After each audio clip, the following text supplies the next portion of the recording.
Assalamualaikum warahmatullahi wabarakatuh. Perkenalkan, nama saya Dina Anggraini dengan NIM 0120210008 dari Prodi S1 Keperawatan Fakultas Kesehatan di Universitas Kurnia Jaya Persada. Di sini saya akan menjelaskan tentang SOP ventilator, SOP dari infus pump, SOP siring pump, dan juga saya akan menjelaskan tentang perbedaan antara nasal kanul, RM, dan juga NRM. Di sini saya juga akan menjelaskan tentang obat-obat emergensi yang ada di troli emergensi. Ventilator adalah alat yang mampu membantu sebagian atau mengambil alih pertukaran gas di paru untuk mempertahankan kebutuhan hidup pasien.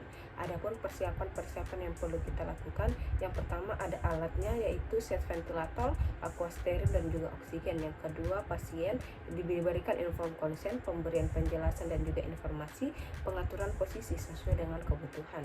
Adapun cara pemasangannya, yang pertama yaitu hubungkan ventilator dengan sumber listrik, yang kedua hubungkan ventilator dengan sumber oksigen dan udara tekan, yang ketiga isi humidifier dengan aqua steril sampai batas yang ditentukan. Keempat, pastikan breathing circuit apakah ada kebocoran dan tes fungsi masing-masing preset dengan menggunakan tes lung atau kalibrasi. Yang kelima, atur mesin sesuai dengan klarifikasi kerja yang dibutuhkan untuk pasien. Yang keenam, alat siap dan disambungkan dengan konektor ETT pasien. Infus pump adalah suatu alat untuk mengukur jumlah cairan atau obat yang masuk ke dalam sirkulasi darah pasien secara langsung melalui vena. Adapun pelaksanaan atau persiapan yang harus kita siapkan dalam pemasangan infus pump, yang pertama ada infus pump dan juga tiang penyangganya, yang kedua ada cairan infus, ketiga ada infus set sesuai dengan alat infus pump. Adapun tata cara pemasangan dari infus pump, yang pertama yaitu petugas mencuci tangan dan memakai sarung tangan. Yang kedua, bawa alat-alat ke dekat pasien. Yang ketiga, siapkan cairan infus dan infus set dan gantungkan di tiang penyangga infus pump. Yang keempat, pasang drip sensor sesuai jenis infus pump pada tetesan infus set. Yang kelima, nyalakan infus pump. Yang keenam, atur infus set pada infus pump sesuai jenis infus set yang digunakan dan jenis infus pump yang digunakan. Yang ketujuh yaitu atur jumlah cairan yang akan diberikan pada pasien setiap jam dan total cairan keseluruhan yang akan dimasukkan. 8. Tekan start untuk memenuhi pemberian cairan. 9. Jika ada hal yang kurang tepat, alat akan memberikan peringatan dengan suara dan lampu yang menyala merah pada tulisan air, occlusion, flow air, empty, door, dan completion. Ke-10. Evaluasi respon dari klien.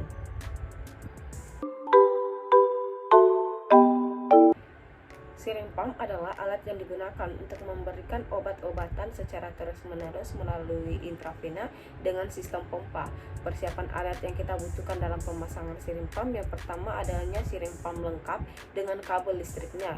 Adapun cara pemasangan dari siring pump, yang pertama yaitu petugas mencuci tangan dan sarung tangan bila perlu.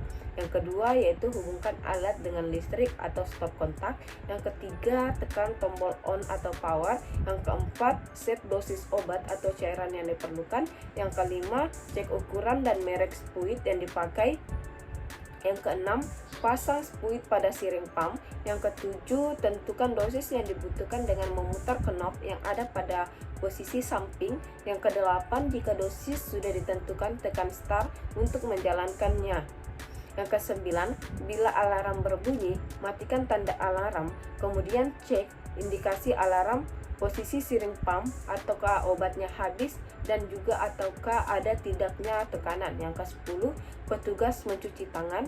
Hal-hal yang perlu kita perhatikan dalam pemasangan siring pump, yang pertama yaitu bersihkan alat dengan menggunakan lap basah dan dikeringkan dengan lap kering. Yang kedua, meletakkan kabel jangan dilipat tetapi digulung. Yang ketiga, tempatkan alat pada tempat yang aman.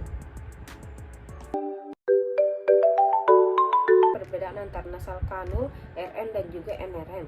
Nasal kanul adalah alat yang digunakan untuk pasien yang membutuhkan oksigen dengan konsentrasi yang rendah hingga sedang. Nasal kanul juga dapat digunakan untuk pada pasien dengan pneumonia, PPOK, asma dan juga COVID-19. Adapun perbedaan antara non-rebreathing dan juga rebreathing mask yaitu terletak pada katup atau valve yang terdapat pada non-rebreathing mask, di mana CO2 yang dikeluarkan tidak akan masuk kembali ke dalam reservoir bag, sedangkan pada rebreathing mask tidak terdapat katup sehingga CO2 yang dikeluarkan pasien dapat kembali masuk ke dalam. Adapun obat-obatan emergency yang selalu kita temukan di trolley bag yaitu ada beberapa. Yang pertama ada adrenalin atau epinefrin yang dimana berfungsi untuk menaikkan laju nadi dan juga tekanan darah. Obat ini diberikan kepada pasien dengan indikasi asistol, anafilaksis, gagal jantung, dan reaksi hipersensitivitas. Yang kedua ada noradrenalin, berfungsi untuk menaikkan tekanan darah, meningkatkan aliran darah konorel. Obat ini diberikan kepada pasien yang terindikasi hipotensi karena vasodilatasi yang hebat yang tidak direspon terhadap resusitasi cairan. Yang ketiga ada dopamin. Dopamin berfungsi sebagai bervariasi tergantung pada dosisnya. Dosis 1 sampai 5 mg meningkatkan aliran darah splenikus. Dosis 5 sampai 10 mg berfungsi internotropik dan chronotropik positif. Peningkatan struk volume dan kardiak output. Dosis di atas 10 mg berfungsi untuk vasokonstriksi dan penurunan aliran darah renal serta meningkatkan tekanan darah sistolik dan diastolik. Diberikan pada pasien yang terindikasi hipotensi akut, shock yang berhubungan dengan dekompensasi jantung atau infak miokard, bedah jantung, gagal ginjal atau trauma, oliguria dan juga gagal jantung. Yang keempat ada dobutamin yang berfungsi untuk ionotropik kuat, menaikkan laju HR dan menguatkan kontraksi melalui efek simpatis reseptor beta 1 adrenergik ke jantung, meningkatkan struk volume dan cardiac output. Diberikan pada pasien dengan indikasi gagal jantung. Yang kelima ada morfin, berfungsi sebagai analgesik opiat yang bekerja pada otak dan medula spinalis, berefek mengurangi respon nyeri dan menekan SSP. Diberikan pada pasien yang terindikasi nyeri akut. Yang keenam ada atropin yang berfungsi untuk menaikkan denyut nadi, mengurangi motilitas GI dan sekresi mulut.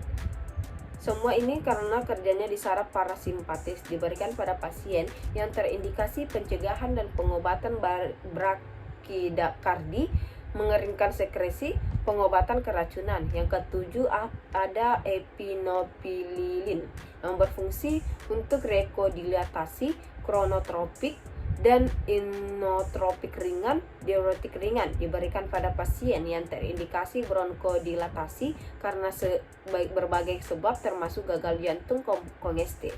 Yang kedelapan ada metildopa yang berfungsi untuk menurunkan tekanan darah melalui efek kontrol. Diberikan pada pasien hipertensi sedang sampai berat. Angka 9 ada petidin yang berfungsi sebagai analgesik opiat, bekerja pada otak dan medula spinalis. Diberikan pada pasien dengan indikasi nyeri hebat. 10 ada manitol, berfungsi sebagai diuretik osmotik. Diberikan pada pasien dengan indikasi edema cerebral. Setelah tadi hasil pemaparan atau penjelasan singkat saya mengenai tentang ventilator, infus pump, syringe pump, nasal kanul, RN dan juga NRM, serta obat-obatan di emergency trolley.